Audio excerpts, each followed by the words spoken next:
औज़ुबिल्लाहिमिनश्शैतानिर्रजीम बिस्मिल्लाहिर्रहमानिर्रहीम।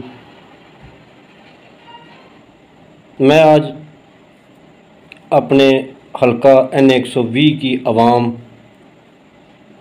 और PP 139 हल्का शरकपुर शरीफ की आवाम से कुछ बातें करना चाहता हूँ, कुछ गुज़ारिशात पेश करना चाहता हूँ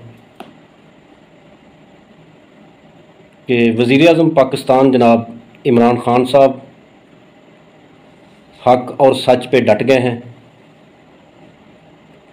और हमें एज़ ए मुसलमान, एज़ ए पाकिस्तानी जनाब वज़ीर-ए-आज़म पाकिस्तान इमरान ख़ान साहब का साथ देना चाहिए।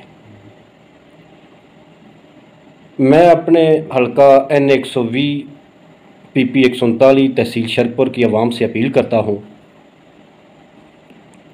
कि इस मुश्किल घड़ी में, मुश्किल हालात में वज़ीर-ए-आज़म पाकिस्तान जनाब इमरान ख़ान के साथ खड़े हो जाए, जो कि पाकिस्तान की तरक्की के लिए, पाकिस्तान की भलाई के लिए खड़ा हुआ है। हमें चाहिए कि वज़ीर-ए-आज़म पाकिस्तान जनाब इमरान साहब के साथ खड़े हों।